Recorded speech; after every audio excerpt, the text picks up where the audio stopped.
नमस्कार दोस्तों, स्वागत है आप सभी का एक और नए वीडियो में। प्राचीन समय की बात है। किसी नगर में चंद्र नाम का युवक रहता था। पैसे से चंद्र एक किसान था और कुछ एकड़ जमीन ही उसकी कुल संपत्ति थी। उसके जमीन पे जो फसल उगते थी उससे उसके परिवार का गुर्जर बसर होता था। जिस साल फसल अच्छी हो जाती थी वो साल चंद्र के लिए खुशी का साल होता था, लेकिन जिस साल फसल अच्छी नहीं होती थी उस साल उसके परिवार को बड़ी ही दिक्कतों का सामना करना पड़ता था। समय अपनी रफ्तार से आगे बढ़ रहा था और चंद्र अपनी जमीन पर पैदावार बढ़ाने के लिए हर संभव प्रयास करता रहता था। लेकिन चंद्र का एक पड़ोसी था। उसके पास कुछ गाय थी और गायों की कुछ बछड़े थे। उसका पड़ोसी पैसे से एक ग्वाला था।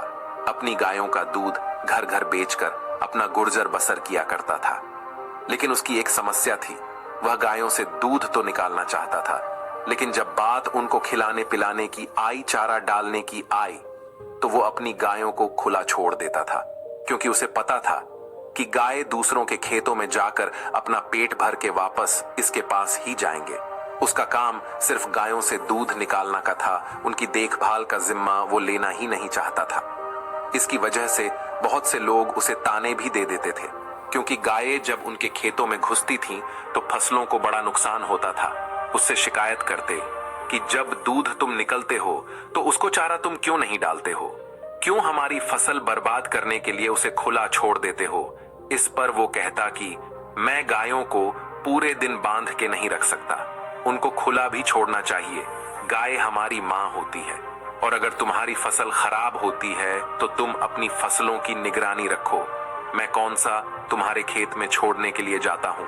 और इस प्रकार वह अपनी बात को ऊपर रखते हुए दूसरों को नजरअंदाज कर देता था। एक दिन सुबह सुबह जब चंद्र अपने खेतों में गया तो उसने पाया कि रात में गायों ने उसकी खेत की बहुत सी फसल खराब कर दी थी। उसे खेत में उसने गायों के पैरों के भी निशान देखे। अब उसका यकीन पक्का हो गया था कि यह गाय उसकी पड़ीसी की ही थी। इसीलिए उसने सोचा कि वो अपने पड़ोसी को इसकी शिकायत करेगा। लेकिन तभी उसे याद आया कि पड़ोसी को शिकायत करने का कोई फायदा नहीं है, क्योंकि वो उसकी बात को मानेगा ही नहीं। और आखिरकार उसने फैसला किया कि वो रात में अपनी फसल की देखभाल वहीं खेत में अपने झोपड़ी में रहकर किया करेगा। उसने घर आकर अपनी पत्नी को अपने विचार बताया कि आज रात से मैं खेतों में ही सोया करूंगा। इस पर उसकी पत्नी ने भी कोई विरोध नहीं किया, क्योंकि उसे पता था कि फसल अच्छी नहीं होगी तो फिर से कल है के दिन आ जाएंगे। इस रात को चंद्र अपना खाना पीना खाकर अपनी लाठी को तैयार करके अपनी झोपड़ी की तरफ निकल पड़ता है। आज उसने फैसला कर लिया था कि आज से जब तक फसल नहीं कटेगी वो खेतों में अपनी फसल की देखभाल किया करेगा। लेकिन उसके मन में एक असमंजस की स्थिति भी थी। उसने सोचा कि अगर गाय मेरी फसल खाने के लिए आई है तो मैं उसे लाठी से मार तो नहीं सकता। बचपन से उसके संस्कारों से उसकी ऐसी मान्यता थी कि गाय उसकी मां सम्मान है और मां पर कोई लाठी कैसे चला सकता है। तो यहाँ पर असमंजस की स्थिति तो खड़ी होनी ही थी। इसीलिए उसने सोचा कि मैं गाय को लाठी मारने की बजाय वैसे ही हक दिया करूंगा। गाय वैसे ही हंकने से खेत से बाहर चली जाएगी। लेकिन रात में जब गाय फसल खाने के लिए उसके खेत में पहुंची तो उसे उसने खेत से बाहर हटाने का बहुत प्रयास किया। वह इस कोने से गाय को बाहर हाँकने की कोशिश करता तो गाय उस कोने पर पहुंच जाती, लेकिन गाय उस खेत से बाहर निकालने का नाम ही नहीं ले रही थी। इससे चंद्र की झल्लाहट बढ़ती जा रही थी। अपने गुस्से की वजह से वो खुद पे से काबू होता जा रहा था और आखिरकार वो घड़ी भी आ गई जब वो अपने सारे संस्कार भूल गया। और जब आदमी गुस्से से भर जाता है तो उसका विवेक, उसकी बुद्धिमानी, उसकी सोच सब कुछ खत्म हो जाती है। ऐसा ही कुछ उसके साथ भी हुआ। वो भूल चुका था कि उसके संस्कार क्या है और आखिरकार उसने लाठी उठाकर उस गाय को पीटना शुरू कर दिया। इससे वो गाय खेत से बाहर भागने की कोशिश करने लगी और बाहर भागने की कोशिश में वह गाय एक जगह पे पानी मेरी लिपट कर वहीं जमीन पर गिर गई। और बदकिस्मती से जहां पर वो गाय गिरी थी वहीं पर जमीन पर एक बड़ा सा पत्थर भी पड़ा हुआ था, जिसके कारण उसे गाय की उसे पत्थर पर गिरने की वजह से वहीं पर मौत हो गई। ये घटना होने के बाद चंद्र का गुस्सा एकदम ठंडा हो गया। उसको एहसास हुआ कि उससे कितनी बड़ी गलती हो गई। उसे सोच ही नहीं पा रहा था कि उसे क्या करना चाहिए, कि उससे कोई पाप हो गया। कि उसे ऐसा नहीं करना चाहिए था। इसी सोच विचार में वह पूरी रात सो नहीं पाया और उसके सामने वो तड़पती रही। उसने उसका इलाज करने की भी कोशिश की, लेकिन रात में ना तो उसे कोई चिकित्सा मिल सकता था और ना ही मदद के लिए आसपास कोई मौजूद था, क्योंकि उसका खेत गांव से बहुत दूर था। वह पूरी रात उसे गाय के सामने बैठा रहा और उसे गाय को अपनी आंखों के सामने तड़पता हुआ देखता रहा। उसका दिल उसे बार बार धिक्कार रहा था। वो खुद से कह रहा था कि तूने कितना बड़ा पाप कर दिया, इसका प्रायश्चित तू कैसे करेगा। जैसे ही सुबह हुई तो गांव के कुछ लोग उस तरफ आ पहुंचे और जब उन्होंने चंद्र को एक मृत गाय के सामने बैठा देखा तो उन लोगों को पूरी घटना समझते देर नहीं लगी और चंद्र ने उनके सामने खुद माफी मांगते हुए कहा कि ये उससे बहुत बड़ा पाप हो गया है।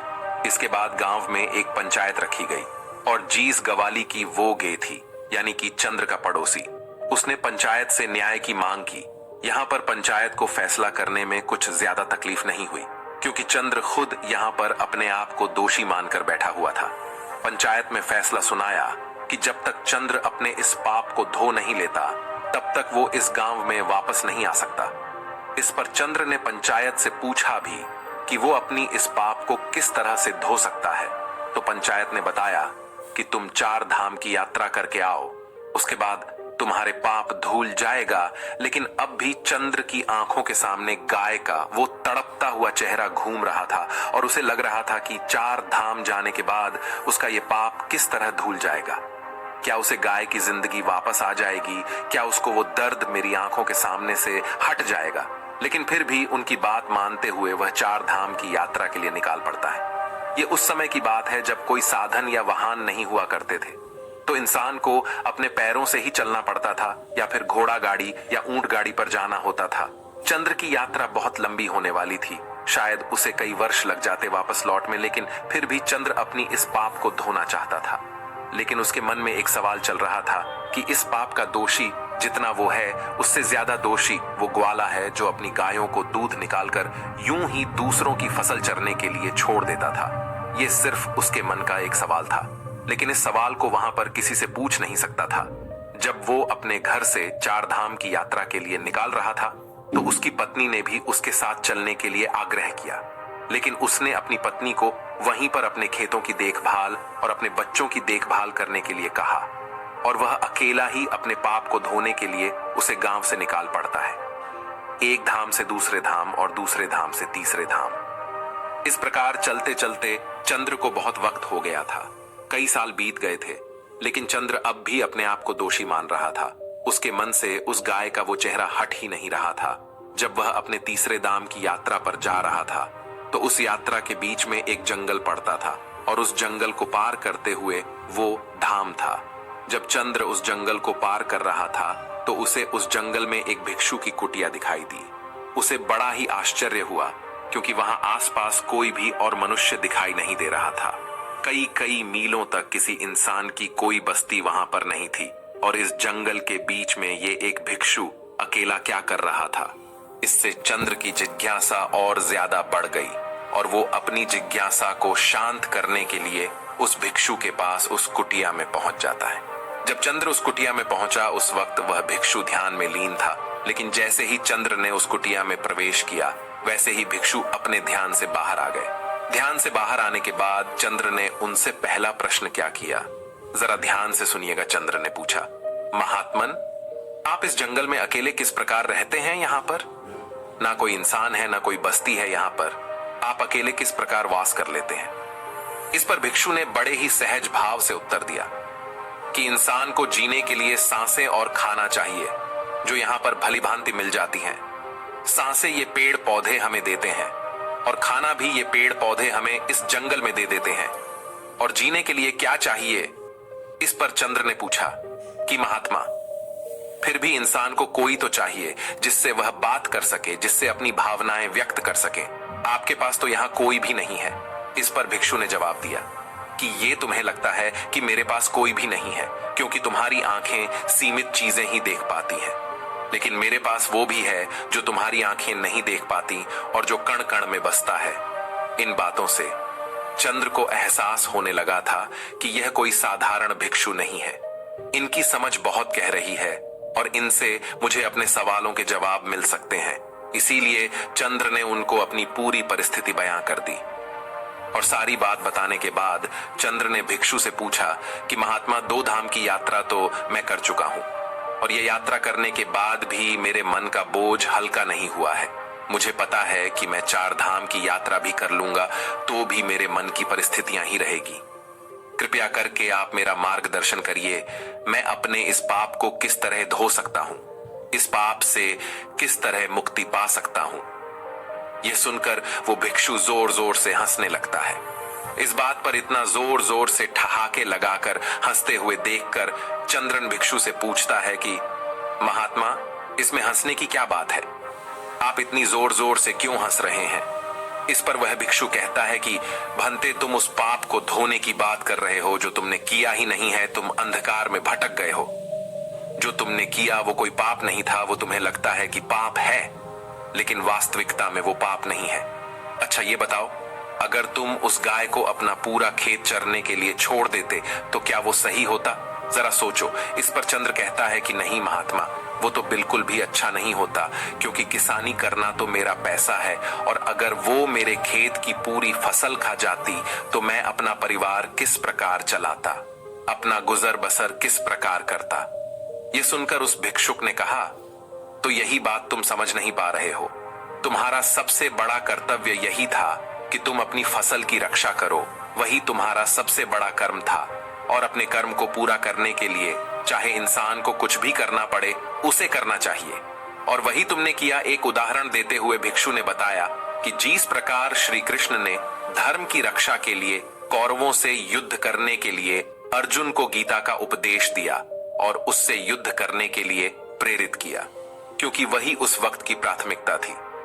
हमें यह जरूर देखना होगा कि हमारी प्राथमिकता क्या है और उसी प्राथमिकता के आधार पर हमें अपने कर्म का चुनाव करना होता है। इसके बाद भिक्षु ने चंद्र को समझाते हुए कहा कि जब तक तुम अपने आप को कर्ता समझते रहोगे, यानी कि करने वाला, तब तक तुम्हें दुख ही होता रहेगा। तुम्हारा मन हमेशा संताप झेलता रहेगा, क्योंकि तुम समझ रहे हो कि तुम करने वाले हो, तुम करता हो, और वही तुम्हारे दुख का कारण बन जाता है। इस परिस्थिति में तुम्हें लग रहा है कि तुम्हारी वजह से वो गाय मारी गई, क्योंकि तुम अपने आप को कर्ता समझ रहे हो और यही तुम्हारे दुख का कारण है। लेकिन जब तुम अपने आप को सिर्फ क्रिया समझोगे, कर्म करने वाला समझोगे, तब तुम्हें दुख नहीं होगा, क्योंकि वहां पर तुम कर्ता नहीं हो, वहां पर तुम क्रिया हो, करने वाला और रचने वाला तो कोई और है। तुम इस नाटक में सिर्फ अभिनय कर रहे हो। अपना पात्र पूरा करो और यहां से चलते बनो। अपने आप को इस नाटक का निर्देशक कभी मत समझना, क्योंकि निर्देशक कोई और है। हम तो सिर्फ अभिनेता हैं जो अपना अभिनय कर रहे हैं और इस अभिनय में जो पात्र हमें मिला है उसको भली भांति पूरा करना हमारा सबसे बड़ा कर्तव्य है। तुम्हें पात्र मिला है एक किसान का, इसीलिए तुम अच्छे से किसानी करोगे तो ही तुम्हारा निर्देशक, यानी कि इस नाटक का निर्देशक, खुश होगा। अगर तुम अपना अभिनय अच्छा नहीं करोगे तो उस निर्देशक को कभी अच्छा नहीं लगेगा। इसीलिए तुमने कुछ गलत नहीं किया। तुम अपनी किसानी का पात्र बहुत अच्छे से निभा रहे थे, लेकिन वो कहते हैं ना कि संशय आत्मा विनाश अति, यानी कि जिस मन में शक पैदा हो जाता है, जिस आत्मा में संशय पैदा हो जाता है, वो अपने विनाश पर पहुंच जाती है, वो खुद का विनाश कर लेती है। और यही तुमने किया। तुम्हारे मन में उत्पन्न हो गई कि मैं किसानी करूं या मैं उस गाय के प्रति अपना कर्तव्य निभाऊं, और जहां पर आदमी में संशय आ जाता है वहां पर उसका विनाश निश्चित हो जाता है। एक आखिरी सवाल जो चंद्र ने उन भिक्षुओं से पूछा वो बहुत गहरा था, जरा ध्यान से सुनिए। चंद्र ने पूछा कि महात्मा, जो कर्म हम करते हैं हमें उसका फल किस प्रकार मिलता है? अगर मैंने कुछ गलत किया ही नहीं तो मैं यहाँ पर प्रायश्चित क्यों भोग रहा हूँ?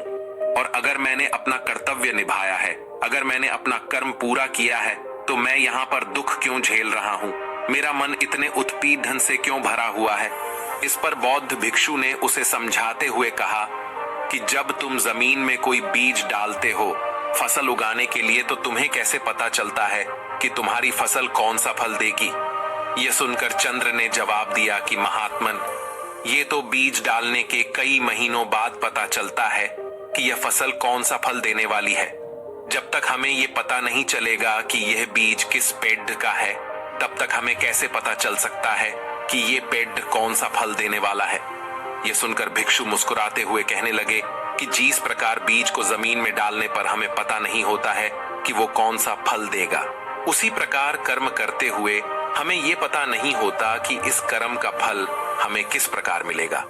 हो सकता है उस कर्म का फल मिलने में कुछ देरी हो जाए, लेकिन उस कर्म का फल मिलता जरूर है। लेकिन इंसान में इतना संयम नहीं रहता, वो इतनी दूर दृष्टि नहीं रखते थे, वो इतना सोच ही नहीं पाता।